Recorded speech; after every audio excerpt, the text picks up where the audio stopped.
याद करवाऊंगा संविधान के महत्वपूर्ण अनुच्छेद। आपके एग्जाम के पॉइंट ऑफ व्यू से वेरी इंपॉर्टेंट, खासतौर से अग्निवीर के लिए, एसएससी के लिए, व्यापम के लिए और रेलवे के जो एग्जाम आते हैं उसमें सबसे ज़्यादा कॉन्सेप्ट से ज़्यादा फैक्ट पे फोकस किया जाता है। तो अगर मैं फैक्ट की बात करूं तो पॉलिटी में सबसे बड़ा जो फैक्ट होता है वो होता है आर्टिकल का, और एक कठिन श्रृंखला होती है आपको याद करने का। अनुच्छेद 1 वेरी इंपॉर्टेंट अनुच्छेद, भारत राज्यों का संघ। इंपॉर्टेंट दो कारणों से है। पहला, जो राज्य संघ में जुड़े हुए हैं उनका एक सबसे बड़ा कारण है अनुच्छेद 1। अनुच्छेद 1 के द्वारा ही ऐसा बोला गया है भारत राज्यों का संघ है, मतलब राज्य संघ से जुड़े हुए हैं। संघ राज्य से नहीं जुड़ा हुआ है, राज्य बिना किसी शर्त के संघ से जुड़े हुए। अनुच्छेद 1 भारत राज्यों का संघ है। अनुच्छेद 2 नए राज्यों का प्रवेश स्थापना। जब कोई भी नए राज्य का प्रवेश किया जाता है या उसकी स्थापना की जाती है, जैसे गोवा को जोड़ा गया, राइट, अंडमान निकोबार को जोड़ा गया, तो पुदुचेरी को जोड़ा गया, सही। तो ये इन जो राज्यों का प्रवेश है इनकी स्थापना अनुच्छेद 2 के तहत की जाती है। अनुच्छेद 2 नए राज्यों का प्रवेश तथा स्थापना। अनुच्छेद 3 राज्यों का निर्माण। उन राज्यों का निर्माण कैसे किया जाएगा, क्या वो केंद्र शासित प्रदेश में आएंगे या राज्य में आएंगे, उनकी सीमा कितनी होगी, उसका नाम क्या होगा, उसका क्षेत्र क्या होगा, कितना क्षेत्र होगा, कितनी बाउंड्री लाइनें होंगी, ये सब चीजें कहाँ से ली जाती है, अनुच्छेद 3 से। अनुच्छेद 5 से नागरिकता चालू हो जाता है, ये भाग 2 है। अनुच्छेद 5 की बात किया जाए तो अनुच्छेद 5 जो है वो भाग 2 में आता है, भाग 2 में आता है। अनुच्छेद 5 से 11, अनुच्छेद 5 से 11, अनुच्छेद 5 से 11 भाग 2, अनुच्छेद 5 से 11 नागरिकता है। अनुच्छेद 5 में ही भारत की नागरिकता बताई गई है। ये नागरिकता कब की है, जब भारत देश आजाद हुआ था, जब संविधान बना था। संविधान के प्रारंभ में जो नागरिकता थी उसके बारे में अनुच्छेद 5 में बताया गया। किसमें बताया गया, अनुच्छेद 5 में बताया गया। 5 से 11 तक नागरिकता है, ये उतना इंपॉर्टेंट नहीं है। इसके बाद आते हैं भाग 3 में। भाग 3 होता है मौलिक अधिकार। मौलिक अधिकार भाग 3 मौलिक अधिकार, फंडामेंटल राइट्स। फंडामेंटल राइट्स अनुच्छेद 12 से 35 तक है।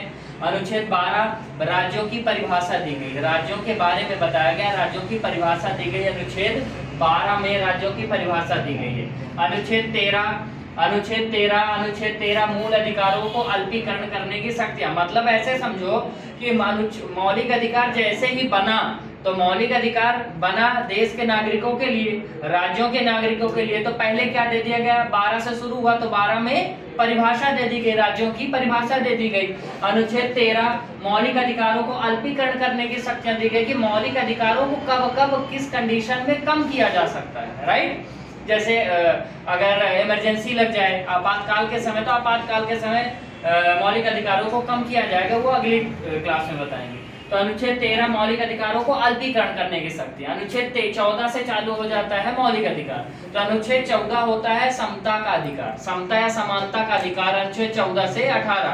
तो अनुच्छेद 14 विधि के समक्ष समानता, विधि के समक्ष सभी लोग क्या है, समान है, विधि के समक्ष समानता।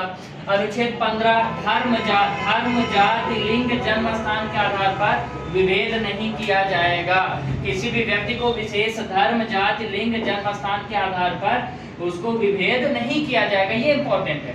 अब विभेद नहीं किया जाएगा मतलब ये मत सोचना कि आरक्षण क्यों दिया गया, महिलाओं को आरक्षण क्यों दिया गया, SC ST को आरक्षण क्यों दिया गया, क्योंकि समाज के पिछड़े हुए लोग हैं।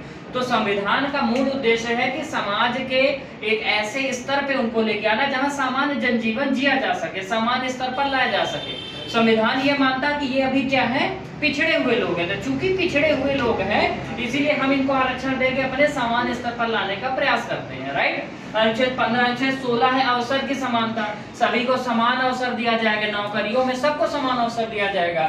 17 अस्पृश्यता का अंत, अस्पृश्यता का अंत मतलब छुआछूत का अंत कर दिया जाएगा, छुआछूत जैसी चीजें नहीं रहेंगी।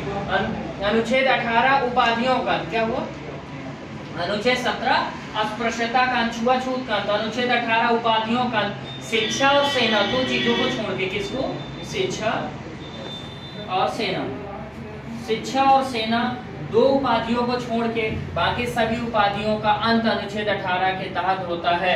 तो अनुच्छेद 14 विधि के समझ समानता, अनुच्छेद 15 धर्म जाति लिंग जन्म स्थान के आधार पर विभेद नहीं किया जाएगा, अनुच्छेद 16 अवसर की समानता, 17 अस्पृश्यता का अंत, 7 से 17 7 से अस्पृश्यता, ठीक है, 18 उपाधियों का। अनुच्छेद 19 की बात करें तो अनुच्छेद 19 आ जाता है स्वतंत्रता का अधिकार। अनुच्छेद 19 क्या है? स्वतंत्रता का अधिकार, मतलब आपको जो फ्रीडम दिया गया है, फ्रीडम के बारे में बताया गया है। तो अनुच्छेद 19A में है बोलने की स्वतंत्रता। इसी बोलने की स्वतंत्रता को प्रेस की स्वतंत्रता भी बोला जाता है। प्रेस वाले देखो कहीं भी जाके कुछ भी बोलते रहते हैं। उनकी ये जो स्वतंत्रता दी गई है किस अनुच्छेद के तहत दी गई है? 19A के तहत। किस अनुच्छेद के तहत? 19A के तहत दी गई है प्रेस की स्वतंत्रता। बी सभा करने की स्वतंत्रता। बी क्या है? सभा करने की स्वतंत्रता। बी सभा करने की स्वतंत्रता। सी से संघ, सी से संघ, सी से संघ, संघ बनाने की स्वतंत्रता। कैसे याद करोगे? सी से संघ।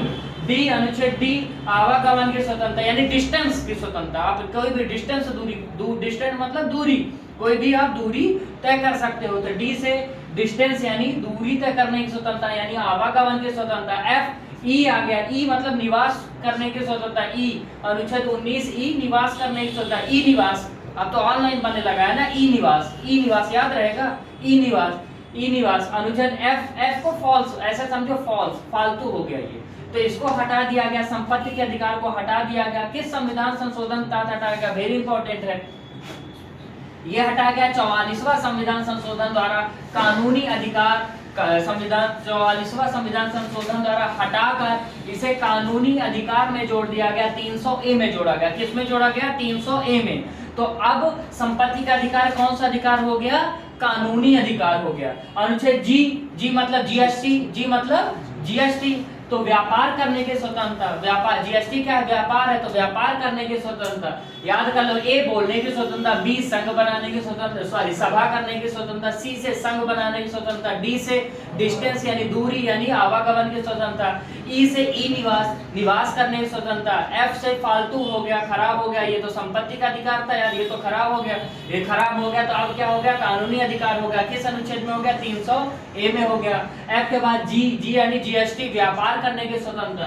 फिर आते हैं अनुच्छेद 20 अपराधों के दोष सिद्धि के संबंध में संरक्षण, अपराधों के दोष सिद्धि के संबंध में संरक्षण। अनुच्छेद 21 वेरी इंपॉर्टेंट है, अनुच्छेद 21 वेरी इंपॉर्टेंट है, प्राण एवं दैहिक स्वतंत्रता का संरक्षण, प्राण एवं दैहिक स्वतंत्रता का संरक्षण। 21A में है 6 से 14 साल तक के बच्चों को निःशुल्क शिक्षा का प्रावधान है। 6 से 14 साल तक के बच्चों को निःशुल्क शिक्षा दिया जाएगा, ये भी इंपॉर्टेंट है। और ये कौन सा संविधान संशोधन है? 86वां संविधान संशोधन 2002, 86वां संविधान संशोधन 2002।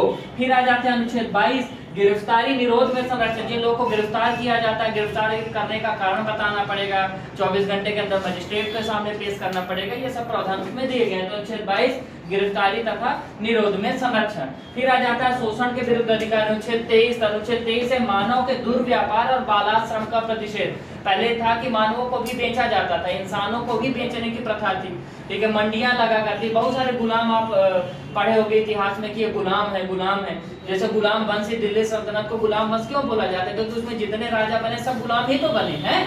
तो वो जो गुलामी है, जो इंसानों को बेचने की प्रथा थी, उसको खत्म किया गया। मानव के दुर्व्यापार और बालाश्रम का प्रतिषेध किस अनुच्छेद के तहत खत्म किया गया?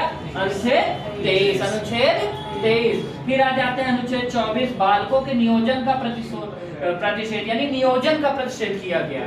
कोई भी व्यक्ति, कोई भी बालक जो 14 साल से कम का उम्र का है, वो कारखानों में काम नहीं करेगा। तो आज के लिए इतना ही। अनुच्छेद 1 से 24 तक आप याद करिए। धन्यवाद।